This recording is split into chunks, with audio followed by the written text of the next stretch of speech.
Our masterminds are governing masterminds, and remember that phrase. It's going to be very, very important. It's in Ameritopia, it's in Liberty and Tyranny, and it's going to be in future discussions that we have with each other. Meanwhile, the governing masterminds, the ruling status in Washington, they're making out like stuck pigs. They're splashing around in the mud. They're having a ball. Not only do they get to exercise all this enormous power, oh, the Honorable Senator this one and the Honorable Congressman that one. How cool. Some of them are making a fortune. Dianne Feinstein of California, as I affectionately call her, Dianne Frankenfinestein. She and her husband have been skating on the edge of absolute flat-out fraud and cronyism. Why don't you sue me, Senator? Why don't you? Because discovery is hell. They've been skating on the edge of absolute fraud and cronyism for decades. For decades. And here she is again, Ms. Gun Control, Ms. I Hate the Bill of Rights. Oh, and of course she's a moderate, don't you know? People who are passing these programs, funding these programs, and ignoring you, some people are getting filthy rich because of their positions in government, and one of them is Dianne Frankenfinestein. A moderate. Of course, she supports gun control. Well, ladies and gentlemen, I support government control. Not of us, but us of them. This is from Snoops.com. It was recently learned, writes an email, that the United States has entered into a contract with one firm to sell 56 buildings that currently house U.S. post offices. The government has decided that it no longer needs these buildings, many of which are located in prime land in towns and cities across America. The sale of these properties will bring in billions of dollars, and with that, millions of dollars in commissions for the one company that's in charge of handling the sale and negotiation of the new leases.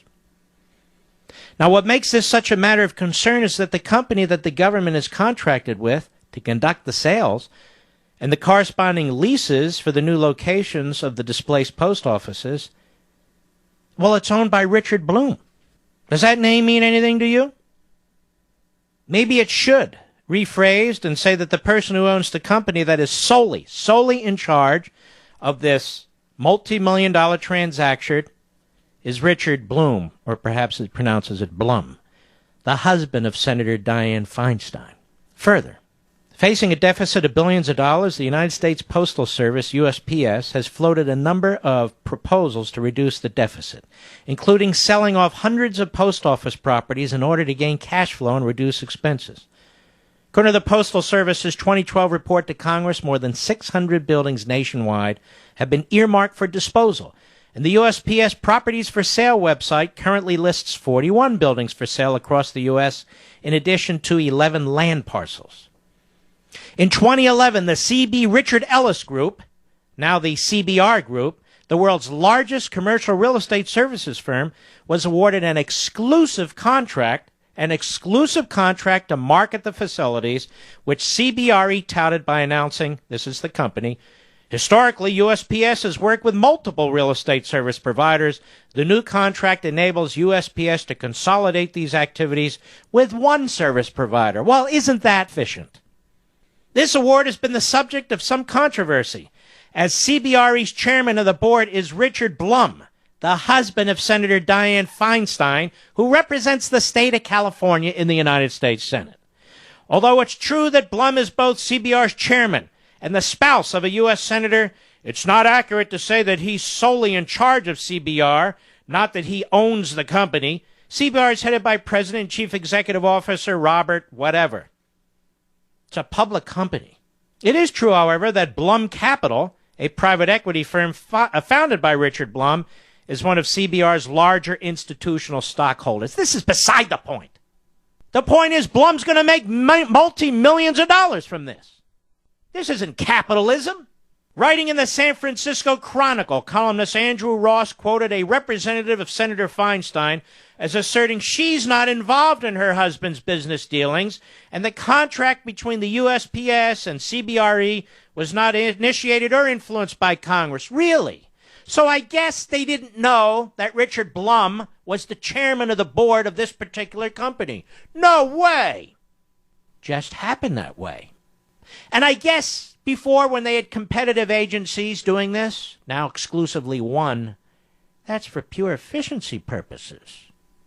Ladies and gentlemen, I didn't fall off the turnip truck yesterday. I'm sick and tired of being played for a fool, aren't you? People getting hundreds of billions of dollars in the aggregate from you and me who haven't earned it and don't deserve it and aren't thankful and are demanding more of it. And on the other end, the people doling out our money, empowering themselves and getting filthy rich off of it. This isn't constitutional republicanism.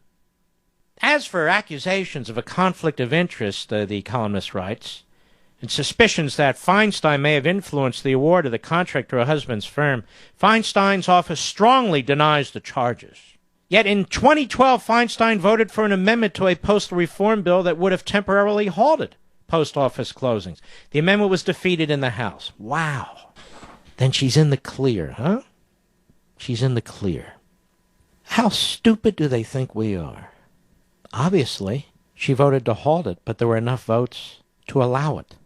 Do you think she knew that, Mr. Producer? No. Was her vote, the casting of her vote, the deciding vote? Of course not. We're on to this legislative fan dance. We've got all this figured out now. Feinstein doesn't know what's going on. Her husband doesn't know what Feinstein's doing. Neither of them ever talk about it. He makes millions and millions and millions of dollars from it, and everybody's happy. But we're all immigrants now.